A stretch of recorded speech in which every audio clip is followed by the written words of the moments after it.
Students, in previous lecture में हम लोगों ने स्टडी किया था सेल एंड सेल ऑर्गेनेल्स के बारे में, यानी कोशिका और कोशिका के कोशिकांग के बारे में। जैसे हमारा था अंतःप्रद्रव्य जालिका, माइटोकॉन्ड्रिया, और कौन सा सेल ऑर्गेनेल था, गोल्गी बॉडी। ठीक है। और हम लोगों ने कल डिस्कशन किया था डीएनए के बारे में। कुछ डीएनए के जो डबल हेलिकल स्ट्रक्चर्स थे उसके बारे में हमने दिया था। डीएनए के बारे में बताया था Watson and Crick model. But आज हम लोग जो डिस्कस करने जा रहे हैं वो हमारा होगा नेक्स्ट सेल ऑर्गेनेल्स। क्लियर। तो आज का जो हमारा सेल ऑर्गेनेल्स है वो है लाइसोसोम। लाइसोसोम लाइसोसोम जितने भी सेल ऑर्गेनेल्स की हमने अब तक स्टडी की हुई है, हमने उसमें यही देखा है कि इस सेल ऑर्गेनेल्स का टर्म किसने दिया। तो माइटोकॉन्ड्रिया का टर्म किसने दिया था, सी बेंडा ने। क्लियर। गोल्गी बॉडी का टर्म दिया था कैमिलियो गोल्गी ने। अब हम यहाँ पढ़ने जा रहे हैं लाइसोसोम। लाइसोसोम का जो टर्म दिया था वो एक साइंटिस्ट थे, डी डूवे। De Duve. तो the term of lysosome was given by the de Duve, मतलब डी लाइसोसोम का जो टर्म है वो डी डूवे नामक वैज्ञानिक ने दिया। यहाँ तक क्लियर हो गया। ओके। इस पे भी क्वेश्चंस पूछे जाते हैं कि जितने भी कोशिका के कोशिकांग हैं उसका टर्म किसने दिया, उसको फर्स्टली प्रपोज्ड किसने किया। तो बहुत सारे साइंटिस्टों के नेम मेंशन होते हैं, तो एक पर्टिकुलर करेक्ट ऑप्शन पे आपको टिक लगाना रहता है। अच्छा, नेक्स्ट चीज़ ये है कि लाइसोसोम को एक और नाम से जानते हैं। लाइसोसोम यानी कोशिका में एक ही कोशिकांग है, एक ही सेल ऑर्गेनेल है जिसे हम कोशिका का आत्मघाती थैला, suicidal bag of the cell कहते हैं। क्लियर। आत्मघाती थैला, इसको हम suicidal bag of the cell भी कहते हैं, लाइसोसोम। ये भी क्वेश्चंस पूछे जाते हैं कि कोशिका का वो कौन सा कोशिकांग है जिसे आत्मघाती थैला कहते हैं, जिसे suicidal bag of the cell कहते हैं। सुसाइड का मतलब आत्महत्या करना। क्लियर। तो यही एक ऐसा कोशिकांग जिसको suicidal bag of the cell या कोशिका का आत्मघाती जो है थैला कहते हैं। अच्छा, अब प्रश्न ये उठता है कि ये इसको सुइसाइडल बैग कहते क्यों हैं। क्योंकि लाइसोसोम से बहुत सारे एंजाइम्स निकलते हैं। एंजाइम आप जानते हैं, बहुत सारे एंजाइम्स निकलते हैं, जैसे हाइड्रोलिटिक एंजाइम, बहुत सारे एंजाइम्स निकलते हैं। जब लाइसोसोम की भित्ति का मतलब लेयर, वॉल फट जाती है तो ये एंजाइम्स लाइसोसोम से बाहर आ जाते हैं, और जब ये बाहर आते हैं तो उस सेल्स को ये खाने लगते हैं, उस सेल्स को ये डाइजेस्ट कर लेते हैं, उस सेल्स को ये पचा लेते हैं, तो अपने ही सेल को ये खा लेते हैं। क्लियर। जो खुद को ही मार ले उसी को तो कहते हैं आत्महत्या। तो ये जब लाइसोसोम की जो भित्ति फटती है उससे जो एंजाइम्स निकलते हैं वो अपने ही सेल को खाने और पीने लगते हैं, इसीलिए इसको suicidal bag of the cell या कोशिका का आत्मघाती थैला भी कहते हैं। यह कॉन्सेप्ट क्लियर हो गया। लेकिन एक प्रश्न ये भी पूछा जाता है कि वो कौन सी प्रक्रिया है जिस प्रक्रिया के माध्यम से जो लाइसोसोम की भित्ति है वो फट जाती है। क्लियर। लाइसोसोम का स्ट्रक्चर, लाइसोसोम का जो शेप होता है वो ओवल शेप में होता है, अंडाकार होता है। लाइसोसोम का स्ट्रक्चर ऐसे अंडाकार होगा, इसकी ये लेयर होगी और इस पर एक बाहरी लेयर्स लगे होंगे ऐसे करके, लाइक दिस। क्लियर। अंडाकार शेप होता है। प्रश्न ये है कि लाइसोसोम को तो हम कोशिका का आत्मघाती थैला कहते हैं, ये भी हम जानते हैं कि सेल वॉल फटती है, उसकी जो वॉल फटती है उससे एंजाइम्स निकलते हैं और ये एंजाइम अपनी ही कोशिका को खा और पी जाते हैं। लेकिन किस प्रक्रिया के द्वारा।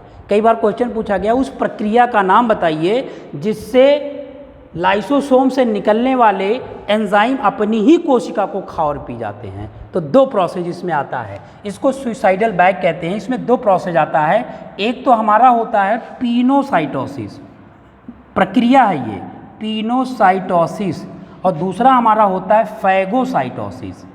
फैगो ये दिया रहेगा इंग्लिश में, फैगोसाइटोसिस और पिनोसाइटोसिस हिंदी में लिखा रहेगा पिनोसाइटोसिस, और ये लिखा रहेगा फैगोसाइटोसिस। फैगो का मतलब होता है किसी भी चीज़ को निगल जाना, साइटोसिस का मतलब होता है कोशिका, साइटोसिस यानी it is also made up, ये भी दो शब्दों से मिलकर बना है। फैगो, फैगो का मतलब इंगल्फ, किसी भी चीज़ को निगल जाना। साइटोसिस का मतलब कोशिका को, तो मतलब फैगोसाइटोसिस का मतलब हुआ कि सेल को खा जाना, इसका मतलब हुआ सेल ईटिंग, सेल को खा जाना। और दूसरी जो प्रक्रिया है पिनोसाइटोसिस, इसका मतलब हुआ सेल को पी जाना, सेल ड्रिंकिंग, सेल ड्रिंकिंग। तो लाइसोसोम से, लाइसोसोम की भित्ति को फाड़ करके जो एंजाइम निकलते हैं वो एंजाइम पिनोसाइटोसिस प्रक्रिया तथा फैगोसाइटोसिस प्रक्रिया के माध्यम से अपने ही कोशिका को, अपने ही सेल को खा और पी जाते हैं। इसीलिए हम इसको आत्मघाती थैला या suicidal bag of the cell कहते हैं। क्लियर? अब एक प्रश्न इस पे पूछा जाता है इसके कार्य को लेकर के कि कोशिका में लाइसोसोम का मुख्य कार्य क्या है। तो लाइसोसोम में कोशिका का बहुत सारा कार्य है। लाइसोसोम हमारे प्रजनन क्रियाओं के निर्माण में भाग लेता है।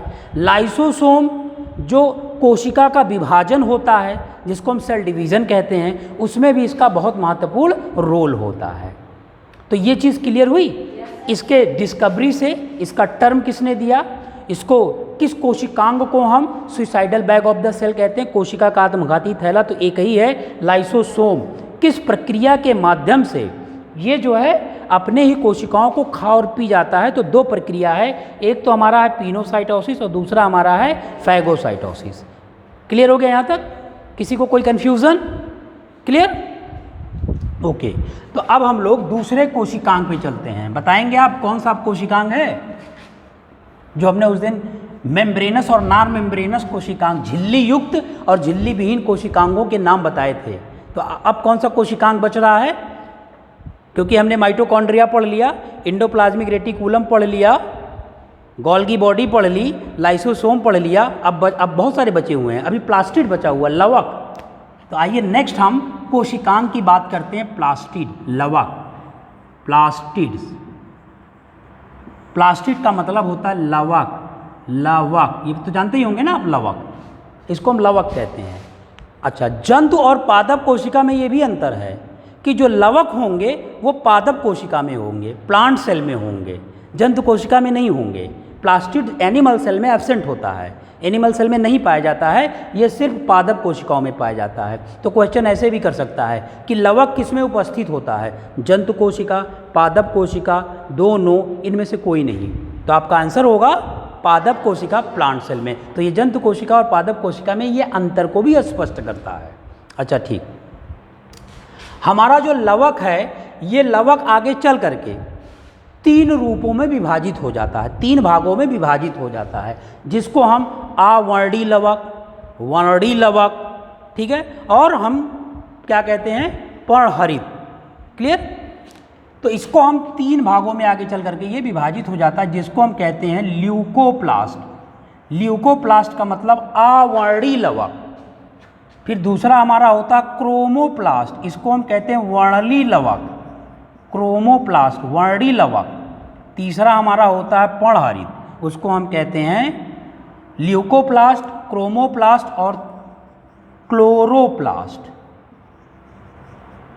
क्लोरोप्लास्ट, पर्णहरित।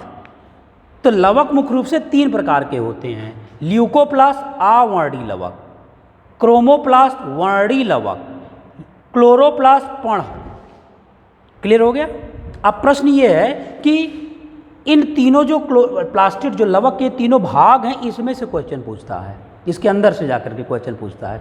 आप कई बार सिविल में देखेंगे तो इसके अंदर का क्वेश्चन दिया हुआ है, पूछा गया है। जैसे ल्यूकोप्लास्ट जो अवर्णी लवक होता है वो कहाँ पाया जाता है? क्लियर? ये प्रश्न पूछा गया है और उसमें चार प्रकार के विकल्प दिए गए थे। जैसे पहला विकल्प दिया था हमारा स्टेम, दूसरा विकल्प दिया था रूट, तीसरा विकल्प दिया था लीव्स, पत्ती, चौथा विकल्प दिया था ब्रांच, शाखाएं, जो पौधों की शाखाएं होती हैं। क्लियर? तो सही जो हमारा विकल्प होगा वो होगा रूट। क्यों रूट होगा? क्योंकि आवर्णी लवक उन स्थानों पे पाए जाते हैं जहाँ पे प्रकाश संश्लेषण की प्रक्रिया नहीं होती है। जहाँ पे फोटोसिंथेसिस प्रोसेस नहीं होता है वहीं पर अवर्णीय लवक पाए जाते हैं। तो प्रकाश संश्लेषण की क्रिया कहाँ नहीं होगी? जड़ में ही तो नहीं होगी, क्योंकि जड़ ज़मीन के नीचे होगा, उसको प्रकाश मिलेगा ही नहीं। जब उसको प्रकाश नहीं मिलेगा तो यहीं पे ये प्रक्रिया संपन्न हो जाएगी। तो अवर्णीय लवक जो होते हैं वो जड़ों में पाए जाते हैं। क्लियर हो गया? ओके। नेक्स्ट हमारा है क्रोमोप्लास्ट, वर्णीय लवक। अब प्रश्न ये था कि ये वर्णीय लवक कहाँ पाए जाते हैं? तो वर्णीय लवक जो होते हैं वो रंगीन लवक होते हैं, रंगीन लवक होते हैं। और ये लवक जो होते हैं पुष्पों में पाए जाते हैं, ये लवक जो होते हैं फलों के बीजों में पाए जाते हैं। इन सब जगहों पे जो लवक पाए जाते हैं उसे हम कहते हैं क्रोमोप्लास्ट, वर्णीय लवक। वर्णीय लवक एक ऐसा लवक है जो विभिन्न प्रकार के रंग प्रदान करता है। देखे होंगे फूलों का रंग कई प्रकार का होता है, पीला होता है, लाल होता है, कई रंग होता है। इसी तरीके से फलों का आप रंग देखेंगे तो भी कई प्रकार के होते हैं। क्लियर? तो उनको जो रंग देता है वो यही लवक देता है। क्लियर? इसी को हम कहते हैं पिगमेंट। पिगमेंट कहते हैं इसी को हम। पिगमेंट का मतलब होता है जो किसी भी शरीर को, चाहे वो पादप शरीर हो चाहे जंतु शरीर हो, उसको कलर देना, उसको रंग प्रदान करना, उसी का नाम है पिगमेंट। तीसरा हमारा है क्लोरोप्लास्ट। इसी को हम कहते हैं क्लोरोप्लास्ट, पर्णहरित लवक।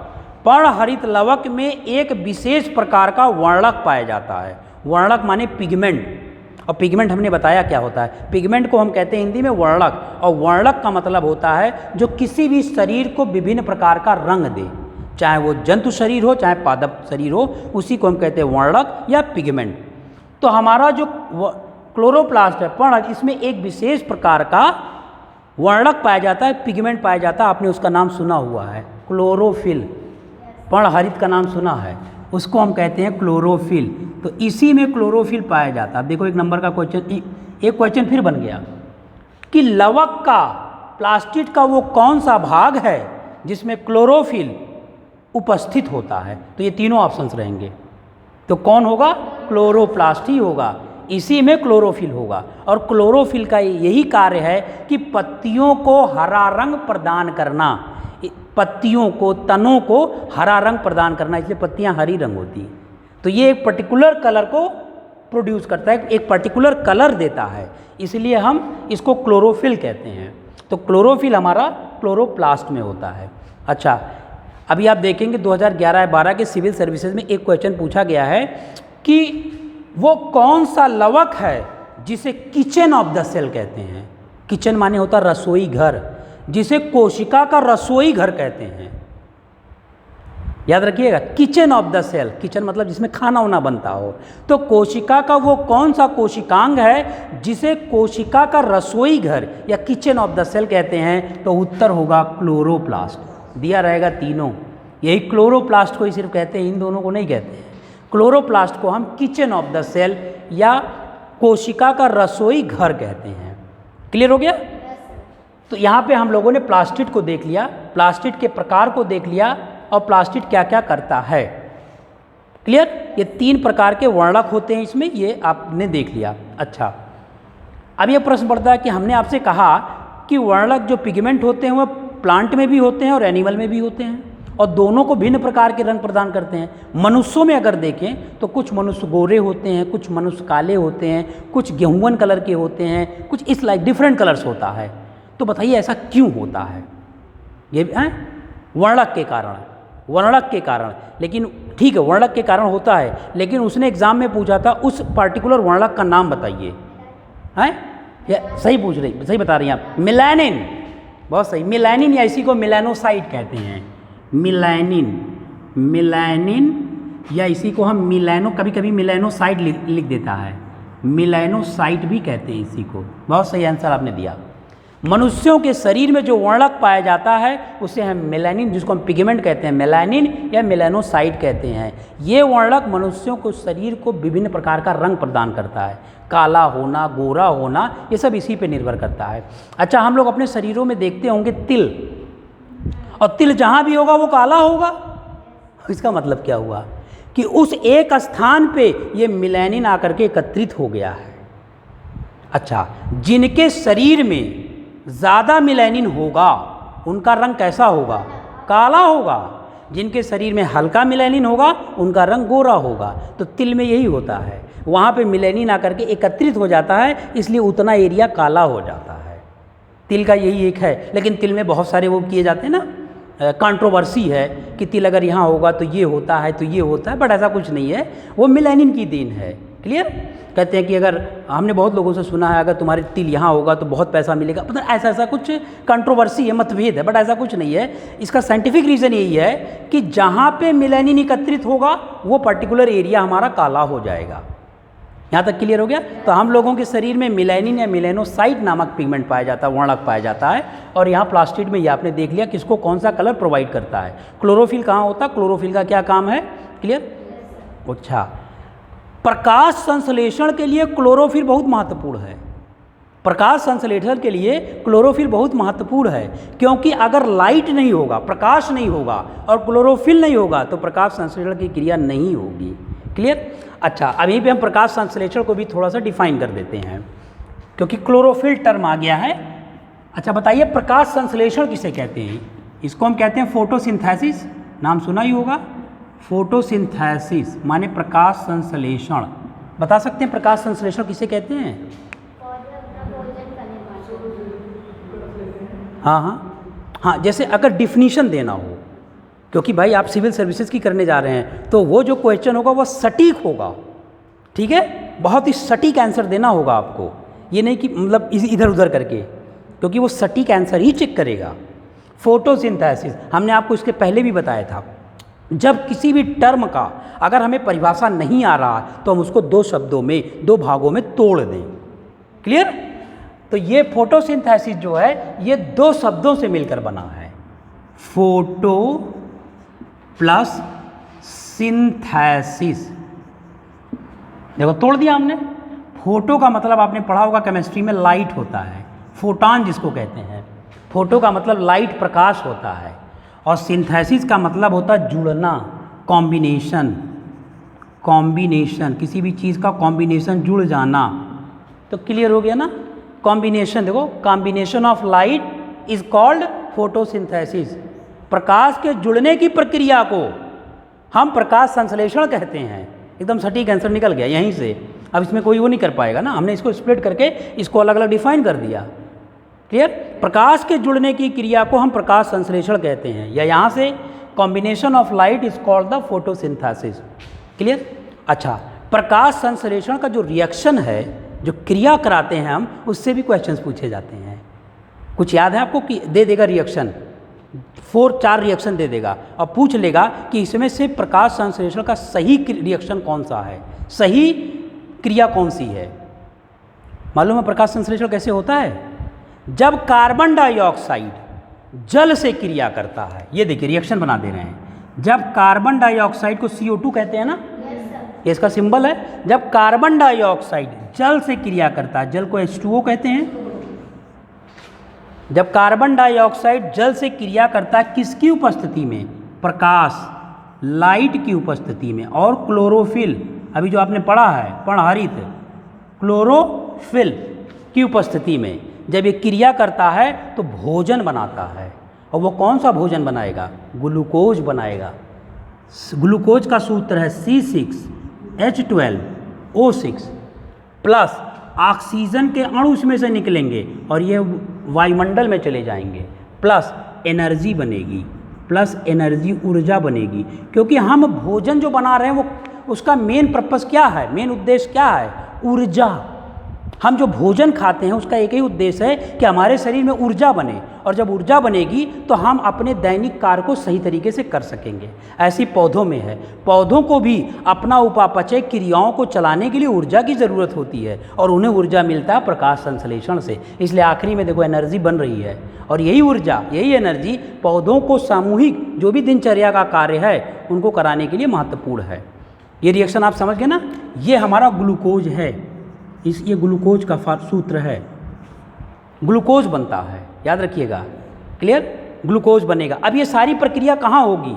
ये क्वेश्चन पूछा गया है कि प्रकाश संश्लेषण की प्रक्रिया पौधों के किस भाग में होती है, किस जगह पे होती है? पत्तियों पे होती है।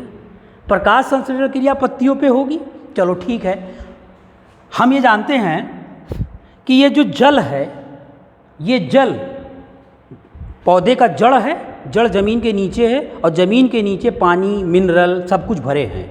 तो वहाँ से खींच करके पत्तियों तक जल चला जाएगा। ठीक, पत्तियों तक जल पहुँच गया, लेकिन जब तक उसको कार्बन डाइऑक्साइड नहीं मिलेगा, ग्लूकोज नहीं बनेगा, भोजन नहीं बनेगा, तो उसको कार्बन डाइऑक्साइड कहाँ से मिलता है, ये क्वेश्चन पूछा गया है।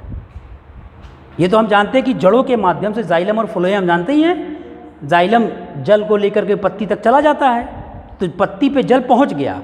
अब जब तक इसको कार्बन डाइऑक्साइड नहीं मिलेगा तब तक भोजन नहीं बनेगा, ग्लूकोज नहीं बनेगा। तो कार्बन डाइऑक्साइड इसको वायुमंडल से मिलेगा, ज़मीन के नीचे नहीं होगा कार्बन डाइऑक्साइड, इसको वायुमंडल से मिलेगा। तो वहाँ लिखा रहेगा वायुमंडल, मृदा मतलब ज़मीन, कई सारे विकल्प दिए रहेंगे वहाँ।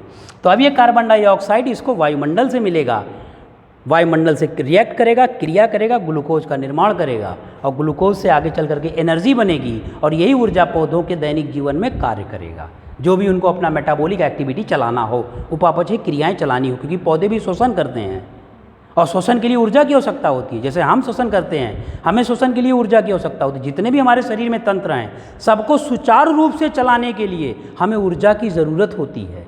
अगर वही ऊर्जा नहीं बनेगा तो नहीं होगा। इसलिए एटीपी का बहुत इंपॉर्टेंट रोल है, माइटोकॉन्ड्रिया का हमारे शरीर में बहुत महत्वपूर्ण योगदान है। क्लियर हो गई ये चीज़? चलिए, तो हम लोगों ने यहाँ पे फोटोसिंथेसिस को डिफाइन कर लिया और उसके रिएक्शन को यहाँ पे देख लिया। ठीक, अब बताइए, हम लोगों ने लवक की स्टडी कर ली, लवक पढ़ लिया। अब कौन सा कोशिकांग हमारे पास बच रहा है? लवक पढ़ लिया, अब कौन सा कोशिकांग? बहुत सारे कोशिकांग अभी झिल्ली युक्त में बच रहे हैं। अभी तो हमारा रिक्तिका है, वैक्यूल्स है, न्यूक्लियस है, न्यूक्लियस तो हमने पढ़ लिया है, कल ही केंद्रक पढ़ लिया है, केंद्रिका भी पढ़ना है हमको। क्लियर? चलो, अब हम अगला जो कोशिकांग पढ़ने जा रहे हैं वो हम पढ़ने जा रहे हैं वैक्यूल्स। इसको कहते हैं रिक्तिका। कोशिका है, सपोज ये कोशिका है, कोशिका के अंदर ऐसे ऐसे स्ट्रक्चर्स होते हैं, ऐसे, इसी को हम कहते हैं रिक्तिका। यही हमारी वैक्यूल्स है, बिखरे हुए होंगे। कोशिका द्रव्य में हमारी जो रिक्तिकाएं होंगी वो ऐसी बिखरी हुई होंगी। क्लियर? अब एक कोशिका का हम यहाँ पे स्ट्रक्चर बना दे रहे हैं। सपोज कोशिका को हमको देखना है, हमको वैक्यूल्स को देखना है कोशिका के अंदर, रिक्तिका को हमको देखना है कोशिका के अंदर, तो हम देखेंगे इलेक्ट्रॉन माइक्रोस्कोप से। हम लोगों की जो लैब में होता है माइक्रोस्कोप, वो तो साधारण माइक्रोस्कोप होगा, कंपाउंड माइक्रोस्कोप होगा, लेकिन हम लोग इसको देखते हैं इलेक्ट्रॉन माइक्रोस्कोप से। तो इलेक्ट्रॉन माइक्रोस्कोप इतना आसान तो है नहीं परचेज करना, क्योंकि इलेक्ट्रॉन माइक्रोस्कोप की कॉस्ट बहुत ज़्यादा आती है, करोड़ों रुपए में आती है इलेक्ट्रॉन माइक्रोस्कोप। तो लिमिटेड इलेक्ट्रॉन माइक्रोस्कोप्स होते हैं। तो इलेक्ट्रॉन माइक्रोस्कोप से जब हम एक एक अंग को देखते हैं तो हमको जो रिक्तिका वैक्यूल्स है वो इस तरीके से दिखाई देती है। ये ऐसे ऐसे करके डबल मेम्ब्रेन होती है, यानी रिक्तिका के चारों तरफ, ये देख रहे हैं, एक पतली झिल्ली होती है। क्वेश्चन पूछा गया है, आप देख लीजिएगा सिविल में, शायद 2013 में, कि रिक्तिका के बाहरी परत में जो पतली झिल्ली होती है उस झिल्ली को क्या कहते हैं? 4 विकल्प दे दिया था। तो इस बाहरी झिल्ली को हम कहते हैं टोनोप्लास्ट, लिखा था उसमें टोनोप्लास्ट। इसको हम कहते हैं टोनोप्लास्ट, याद रखिएगा। रिक्तिका के चारों तरफ जो पतली झिल्ली होती है उस पतली झिल्ली को हम कहते हैं टोनोप्लास्ट। क्लियर हो गया? अच्छा, प्रश्न ये है कि रिक्तिका का कार्य क्या है? भाई, कोशिका के अंदर अगर रिक्तिका है, जितने भी कोशिकांग हैं उनका कार्य तभी वो कोशिका में है। रिक्तिका का क्या कार्य है? रिक्तिका का यही कार्य है कि जब कोशिका में जल के अणुओं की संख्या बढ़ने लगती है, जब कोशिका में जल की मात्रा बढ़ने लगती है तो जल की मात्रा को संतुलित अवस्था में रिक्तिका लेकर के आता है। जितना % कोशिका को चाहिए जल उतना ही होना चाहिए। अगर एक्सेस होने लगता है तो उसको पुनः रूप में लाने का काम हमारा वैक्यूल्स करता है, रिक्तिका करता है। तो ये रिक्तिका का बहुत महत्वपूर्ण कार्य है। क्लियर? अच्छा, आपने पैरामीशियम पढ़ा होगा, युगलीना पढ़ा होगा, तो उसमें आपने देखा होगा कि उसमें संकुचनशील रिक्तिका होती है। संकुचनशील रिक्तिका होती है। संकुचनशील रिक्तिका का मतलब ये हमारा पैरामीशियम है। तो इसी पैरामीशियम में ऐसे करके स्ट्रक्चर्स बने होंगे ऐसे। इसी को हम कहते हैं कॉन्ट्रैक्टाइल वैक्यूल्स, संकुचनशील रिक्तिका। संकुचनशील रिक्तिका पैरामीशियम में होगा, यूग्लिना में होगा। तो प्रश्न ये है, ये पूछा गया है कि पैरामीशियम या यूग्लिना में जो संकुचनशील रिक्तिका है उसका कार्य है, लिख दिया था, 4 विकल्प दे दिया था। तो रिक्तिका से आप समझ गए ना, जो रिक्तिका का कार्य है वो उसका क्या कार्य है? जल को संतुलित करना। ठीक, यही काम इस सूक्ष्म जीव में भी है, जो हमारी संकुचनशील रिक्तिका है। जब अमीबा या पैरामीशियम के शरीर में जल की मात्रा भर जाती है, तो अगर उसको सही समय पे नहीं निकाला गया तो उसकी कोशिका फट जाएगी और वो मर जाएगा। यही संकुचनशील रिक्तिका क्या करता है कि एक्सेस वाटर को, जो वाटर ज़्यादा हो जाते हैं, उसको शरीर से बाहर निकाल देता है। कैसे? संकुचित होकर के, कॉन्ट्रैक्टाइल होकर के ज़्यादा जल को शरीर से बाहर निकालने का काम करता है। तो यही काम संकुचनशील रिक्तिका का है, जो पैरामीशियम यूग्लिना में होता है, और यही कार्य इसका भी है जो हमारे सेल में होता है। क्लियर हो गया? तो हम लोगों ने वैक्यूल्स को देख लिया। अच्छा, वैक्यूल्स में एक चीज़ और होता है, जितने भी हमारे भोज्य पदार्थ होते हैं, कोशिका के जो भोज्य पदार्थ होते हैं, जितने भी हमारे वेस्ट प्रोडक्ट होते हैं, वेस्ट समझ रहे हैं ना, जो गंदी कोशिका के गंदे वाले भाग होते हैं, क्योंकि कोशिका में बहुत सारे गंदी भी चीज़ें निकलती है, वेस्ट प्रोडक्ट भी निकलता है। अगर वो कोशिका से बार बार ना निकलें तो हमारी कोशिका को बीमार कर देंगे, हमारी कोशिका बीमार हो जाएगी, हमारी कोशिका हेल्दी नहीं रह जाएगी। कहते हैं स्वस्थ कोशिका अस्वस्थ कोशिका, तो वही चीज़ हो जाएगी, अस्वस्थ कोशिका हो जाएगी। तो जितने भी गंदी वाली चीज़ें उस कोशिका के अंदर बनती है, उसको ये अवशोषित कर लेता है, एब्जॉर्ब कर लेता है। इसलिए हमारी कोशिकाएं मेंटेन रहती हैं, हेल्दी रहती हैं, नहीं तो हमारे लिए प्रॉब्लम हो जाएगा। तो ये भी इसका कार्य है कि वेस्ट प्रोडक्ट को ये अवशोषित कर लेता है। क्लियर? यहाँ तक कॉन्सेप्ट क्लियर हुआ? कोई भी कन्फ्यूज़न होगा फ़ौरन पूछ लीजिएगा। चलिए, अब हमारा बच रहा है झिल्ली युक्त कोशिकांग में न्यूक्लियस को तो हमने पढ़ लिया था, कल टर्म दिया था रॉबर्ट ब्राउन ने। अब उसी न्यूक्लियस, उसी केंद्रक के अंदर न्यूक्लियोलस होता है, केंद्रिका होता है। ये हमारा केंद्रक था, कल बताए थे। छोटे छोटे दूर पे गैपिंग होगी, जिसको हम न्यूक्लियर पोर या केंद्रक छिद्र कहते हैं। और इस पे कितनी लेयर होगी? 2 लेयर होगी। याद रखिएगा, केंद्रक पे 2 लेयर होती है, 2 परत होती है, और सेल वॉल पे, कोशिका भित्ति पे 3 परत होती है। इसी के अंदर केंद्रिका होगा, इसी को हम कहते हैं न्यूक्लियोलस। न्यूक्लियोलस कहते हैं केंद्रिका। अब इस क्वेश्चन ये था कि केंद्रिका टर्म को किसने प्रतिपादित किया? केंद्रिका, न्यूक्लियोलस शब्द किसने दिया? केंद्रक शब्द तो रॉबर्ट ब्राउन ने दिया, केंद्रिका शब्द किसने दिया? तो केंद्रिका शब्द के बारे में एक वैज्ञानिक है, उनका नाम है फोंटाना। फोंटाना ने दिया। केंद्रिका शब्द को सर्वप्रथम प्रतिपादित फोंटाना ने किया। अच्छा, कल हमने आपको बताया था कि केंद्रक के अंदर डीएनए होता है, आनुवांशिक पदार्थ होता है, इसलिए कोई भी लक्षण एक पीढ़ी से दूसरे पीढ़ी में ले जाने का कार्य केंद्रक करता है।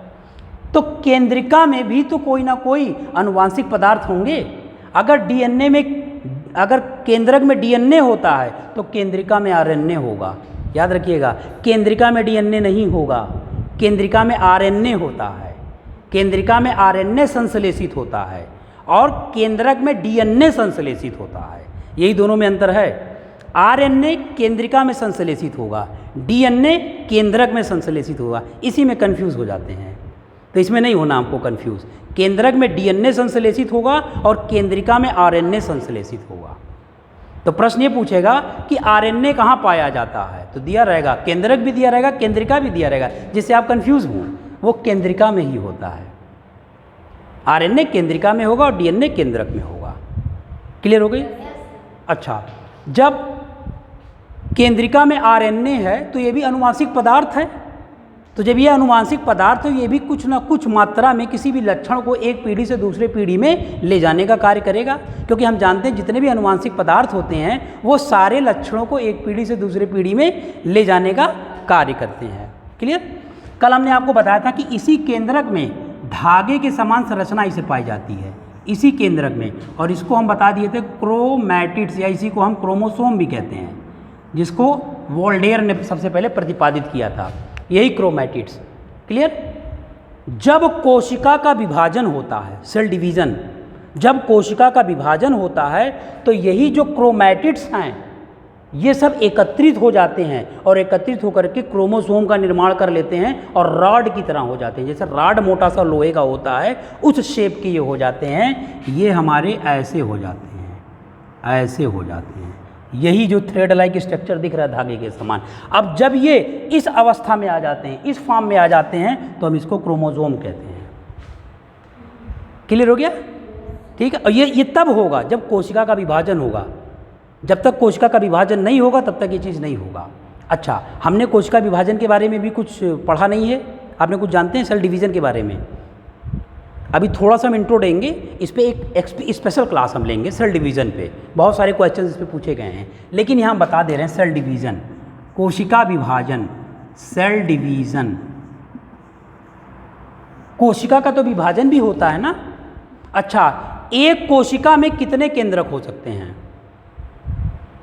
अगर एक कोशिका में एक ही केंद्रक हो सकता है, एक कोशिका के अंदर एक ही केंद्रक होगा। जब वो केंद्रक विभाजित होते हैं तब कई सारे केंद्रक हो जाते हैं। क्लियर? कोशिका का विभाजन जब होता है तो कोशिका के विभाजन में सिर्फ दो ही चीज़ों का विभाजन होता है, एक केंद्रक का, न्यूक्लियस का, और दूसरा कोशिका द्रव्य का, साइटोप्लाज्म का। ये चीज़ याद रखिएगा, कोशिका के विभाजन में किसी भी कोशिकांग का विभाजन नहीं होता है, सिर्फ दो ही कोशिकांग का विभाजन होता है, सिर्फ दो ही चीज़ों का विभाजन होता है जब सेल डिवाइड होती है। एक तो केंद्रक विभाजित करता है और दूसरा कोशिका द्रव्य विभाजित करता है, साइटोप्लाज्म विभाजित करता है, बाकी किसी का विभाजन नहीं होगा। तो क्वेश्चन ऐसे पूछेगा कि कोशिका विभाजन में किसका विभाजन होता है, तो लिख देगा केंद्रक, जीवद्रव्य, सेंट्रियोल, एंडोप्लाज्मिक रेटिकुलम, कोई भी लिख देगा। तो आपको केंद्रक पे ही टिक लगाना है, क्योंकि दो ही चीज़ों का विभाजन होता है कोशिका विभाजन में, एक तो केंद्रक, दूसरा साइटोप्लाज्म, कोशिका द्रव्य, बाकी किसी का विभाजन नहीं होता है। क्लियर? अच्छा, कोशिका जो विभाजन होता है, जो हम लोग पढ़ते आए हुए हैं कि दो ही प्रकार का होता है। एक तो हम जानते हैं समसूत्री विभाजन और दूसरा हम जानते हैं अर्धसूत्री विभाजन। अभी सिर्फ हम इंट्रो दे रहे हैं। एक को कहते हैं माइटोसिस डिवीज़न और दूसरे को कहते हैं मियोसिस डिवीज़न। तो हमारा जो सेल का डिवीज़न है वो दो प्रकार का होता है, सेल डिवीज़न। लेकिन हम यहाँ पे आपको तीन प्रकार का बताएंगे। सेल का जो डिवीज़न होता है, कोशिका का जो विभाजन होता है, वो तीन प्रकार का होता है, क्योंकि जो तीसरा प्रकार है उस पर एक क्वेश्चन पूछा गया है। पहला जो हमारा होता है उसको हम कहते हैं माइटोसिस, माइटोसिस, इसको कहते हैं समसूत्री विभाजन। दूसरा जो हमारा विभाजन होता है उसको हम कहते हैं मियोसिस सेल डिवीज़न, इसको हम कहते हैं अर्धसूत्री विभाजन। तीसरा जो हमारा होता है उसको हम कहते हैं आमाइटोसिस, आमाइटोसिस। ये जब समसूत्री है तो यह असमसूत्री विभाजन होगा, आ लग गया है, ए लग गया है, तो यह असमसूत्री विभाजन है। तो प्रश्न ये पूछा था कि जीवाणु, विषाणु, प्रोटोजोआ, ये जितने सूक्ष्म जीव हैं उनकी कोशिका में कोशिका का विभाजन किस प्रकार का होता है? विकल्प दिया था, समसूत्री विभाजन, अर्धसूत्री विभाजन, असमसूत्री विभाजन, या इनमें से कोई नहीं। तो आंसर सही होगा आमाइटोसिस। जितने भी सूक्ष्म जीव हैं, चाहे वो जीवाणु हो, चाहे विषाणु हो, चाहे प्रोटोजोआ हो, सभी के कोशिका में जो विभाजन होता है उसका प्रकार है आमाइटोसिस, असमसूत्री विभाजन। ये दोनों नहीं होंगे। क्लियर हो गया? ओके। माइटोसिस जो सेल डिवीज़न है, जब इसका सेल डिवीज़न होता है, जब इसकी कोशिका विभाजित होती हैं तो ये आगे चल करके दो पैतृक कोशिका का निर्माण करता है। याद रखिएगा, एक क्वेश्चन ऐसे पूछेगा कि समसूत्री विभाजन में कितने डॉटर सेल, कितने पैतृक कोशिका का निर्माण होता है? आंसर होगा 2। तो जब माइटोसिस डिवीज़न होगा, जब समसूत्री विभाजन होगा, तो ये करेगा इसमें 2 डॉटर सेल, डॉटर का मतलब पैतृक सेल, 2 डॉटर सेल का निर्माण होगा, 2 पैतृक कोशिका का निर्माण होगा। याद रखिएगा ये चीज़। और जब अर्धसूत्री विभाजन होगा तो इसमें 4 डॉटर सेल का निर्माण होगा, 4 पैतृक कोशिका का निर्माण होगा। यही दोनों में अंतर है। समसूत्री और समसूत्री विभाजन में पूछ लेगा कि समसूत्री विभाजन में कितने पैतृक कोशिकाओं का निर्माण होता है, दे देगा 2, 4, 6, 8, तो आपको 2 पे टिक लगाना होगा। ठीक। अच्छा, जब कोशिका का विभाजन होता है तो विभाजन का मतलब ये हुआ कि किसी भी कोशिका में मान लीजिए कि एक केंद्रक है, तो जब ये विभाजित होगा तो कितने केंद्रक में बनेगा? जस्ट डबल, दुगने में बनेगा। अब ये नहीं है 2, अब ये नहीं है कि इसके बाद 3 आएगा, नहीं 3 नहीं आएगा, अब इसका दुगना होगा, हमेशा दुगने में ही विभाजित होगा। 4 जब विभाजित होगा 8 जब विभाजित होगा 16, ऐसे ही चलता रहता है कोशिका का विभाजन। 1, 2, 3, 4, 5 के सीक्वेंस में नहीं चलता है, अपने से दुगने में विभाजित होता है। एक से कभी कभी ये भी सीक्वेंस दे देगा कि कोशिका विभाजन की ये सही श्रृंखला को चुनिए, कोशिका विभाजन के सही श्रृंखला को चुनिए, तो एक विकल्प ये दे दिया, एक दे देगा 1, 2, 2 से 3, 3 से 4 ऐसे करके दे देगा, तो ये तो टोटली रॉन्ग हो जाएगा, क्योंकि डबल में ही होगा तो ये कहेगा तो यही हमारा सही सीक्वेंस होगा। ठीक है, हमेशा डबल में ही विभाजित होगा, दुगने में विभाजित होगा। क्लियर हो गया? तो यहाँ पे हम लोगों ने केंद्रिका भी देख लिया और थोड़ा सा हमने इंट्रो आपको दे दिया है कोशिका विभाजन के बारे में। क्लियर? अच्छा, हम लोगों में किस प्रकार की कोशिका का विभाजन होता है? समसूत्री या विषमसूत्री विभाजन का? समसूत्री विभाजन का या अर्धसूत्री, दोनों टाइप का होता है। पहले माइटोसिस होगा, समसूत्री विभाजन होगा, फिर वो जा करके अर्धसूत्री विभाजन हो जाएगा। ऐसे पौधों में भी होता है। क्लियर? सिर्फ सूक्ष्म जीव, जीवाणु, विषाणु, प्रोटोजोआ, इन सब में जो कोशिका का विभाजन होगा वो असमसूत्री विभाजन होगा, अमाइटोसिस होगा। यहाँ तक कॉन्सेप्ट क्लियर हुआ? अब हमारा अगला कोशिकांग है जो झिल्ली विहीन कोशिकांग है। क्या नाम है उसका? राइबोसोम। ये झिल्ली विहीन कोशिका है, राइबोसोम। इसमें से कई बार क्वेश्चन पूछा राइबोसोम। चलिए आइए टर्म के बारे में जान लेते हैं। राइबोसोम शब्द को सर्वप्रथम किस वैज्ञानिक ने प्रतिपादित किया? आंसर होगा पैलाडे। साइंटिस्ट का नाम है पैलाडे। पैलाडे वहाँ लिखा रहेगा, 4 वैज्ञानिकों के नाम दिया रहेगा, वो पैलाडे पे आपको टिक लगाना है। तो राइबोसोम शब्द को सर्वप्रथम पैलाडे नामक वैज्ञानिक ने प्रतिपादित किया। पैलाडे नामक वैज्ञानिक ने इस टर्म को दिया सबसे पहले, राइबोसोम को। राइबोसोम के कार्य के बारे में तो हम लोगों ने प्रीवियस लेक्चर में डिस्कशन कर लिया था कि राइबोसोम प्रोटीन को संश्लेषित करता है। इसका यही कार्य है, प्रोटीन को सिंथेसाइज करना, प्रोटीन को संश्लेषित करना। ओके।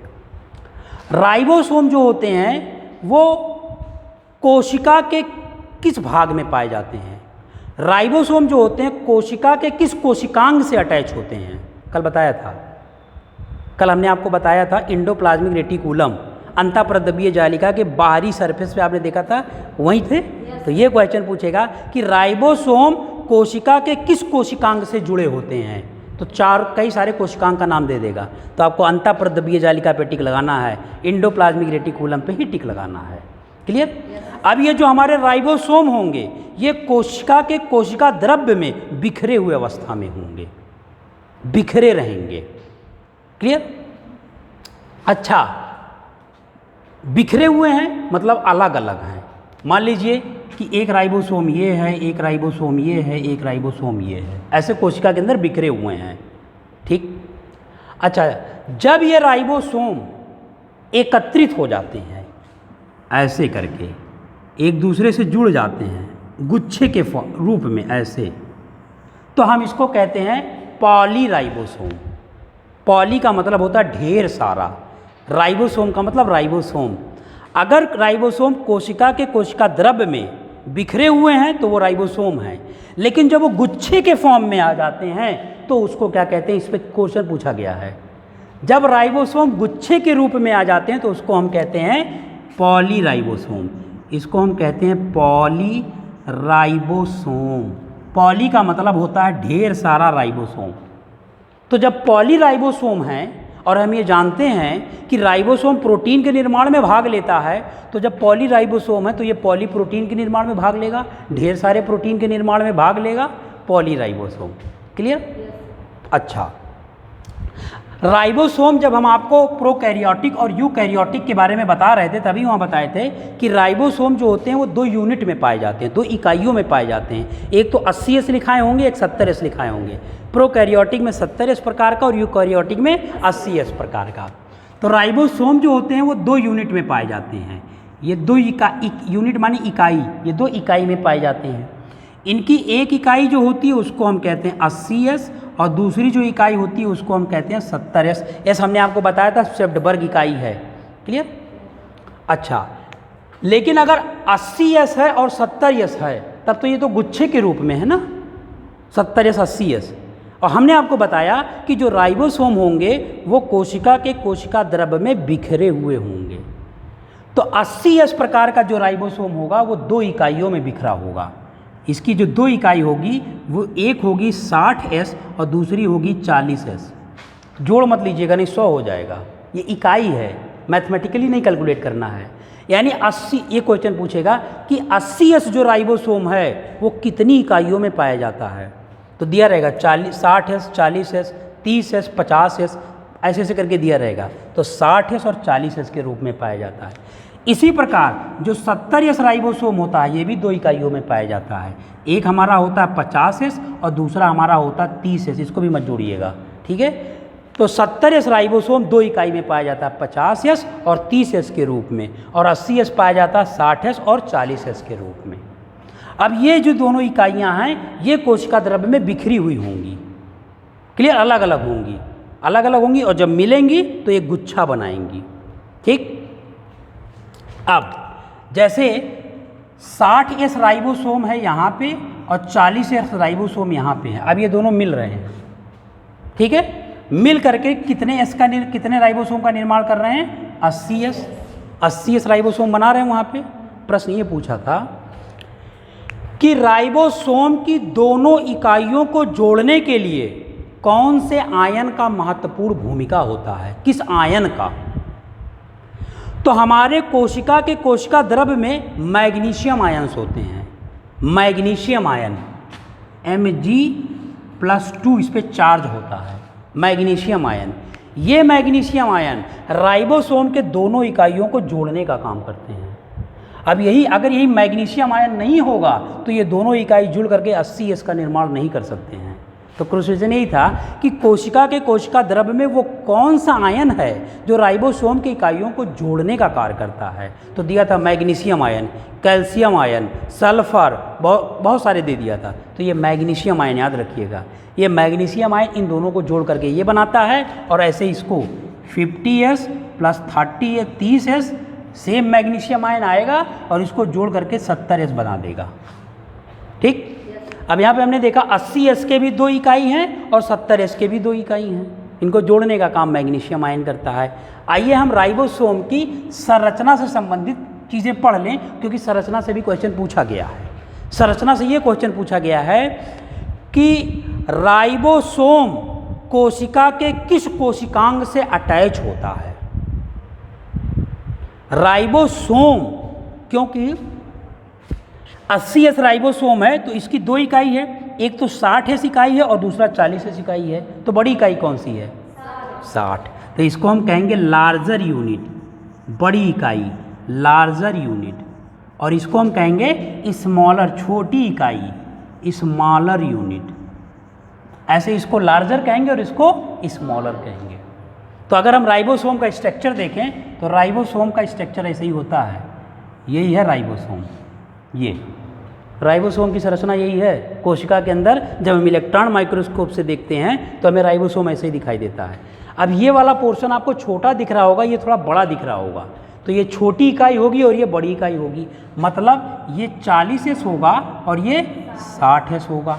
इसको हम कहेंगे स्मॉलर सब यूनिट और ये हमारी होगी लार्जर सब यूनिट। क्वेश्चन ऐसे पूछा था कि राइबोसोम की वो कौन सी इकाई है जो अंतःप्रद्रव्यीय जालिका से जुड़ी होती है।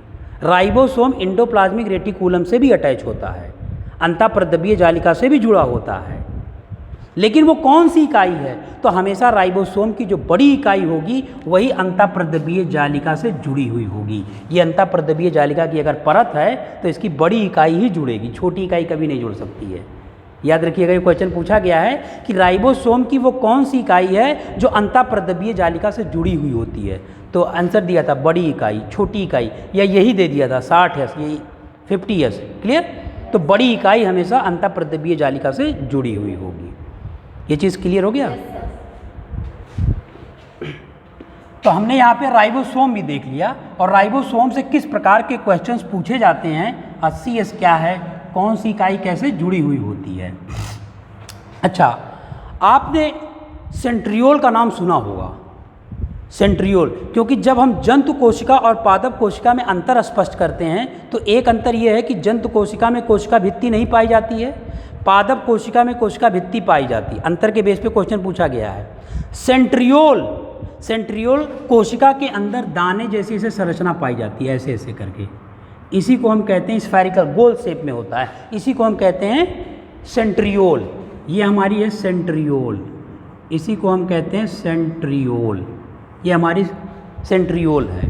केंद्रक काय, हिंदी में कहते हैं केंद्रक काय, सेंट्रियोल।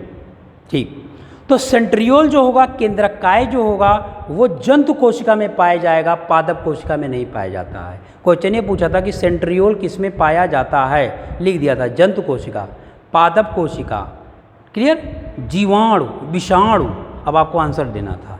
तो ये हमेशा जंतु कोशिका में होगा, पादप कोशिका में नहीं होगा। क्लियर हो गया? तो जंतु और पादप कोशिका को हम कोशिका भित्ति के बेस पे अंतर स्पष्ट कर सकते हैं, सेंट्रियोल के बेस पे भी अंतर कर सकते हैं। अब एक क्वेश्चन ये पूछा था कि वैक्यूल, जो भी हमने आपको रिक्तिका पढ़ाया है, रिक्तिका जंतु कोशिका में भी होगा और पादप कोशिका में भी होगा, लेकिन दोनों में अंतर क्या है? अंतर ये है कि रिक्तिका जो जंतु कोशिका में होगा उसका आकार छोटा होगा, और जो पादप कोशिका में होगा उसका आकार बड़ा होगा। क्लियर हो गया चीज़? इस टॉपिक में कोई भी कन्फ्यूज़न आपको हो तो आप फ़ौरन पूछ लीजिएगा विदाउट एनी हेजिटेशन। ठीक है?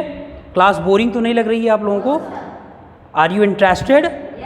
मज़ा आ रहा है ना? फिर हम आपको नोट्स प्रोवाइड करेंगे। क्लियर? तो I think it is too much, and tomorrow I will start the next chapter, बहुत इंपॉर्टेंट चैप्टर, उससे भी बहुत सारे क्वेश्चंस पुटअप किए गए हैं। वो चैप्टर हमारा होगा जेनेटिक्स, आनुवांशिकता, जेनेटिक्स। ये सारे नोट्स हम और भी प्रोवाइड करवा देंगे। कल हम नया चैप्टर स्टार्ट करेंगे, वो होगा हमारा जेनेटिक्स, आनुवांशिकता। बहुत ही महत्वपूर्ण ये चैप्टर है, बहुत सारे क्वेश्चंस पूछे गए हैं। आप प्रीवियस पेपर पलट के देखिएगा आनुवांशिकता से कितने क्वेश्चंस पूछे गए हैं, बहुत सारे क्वेश्चंस पूछे गए हैं। तो the rest part of the chapter we will start tomorrow. Okay? Okay, thank you very much.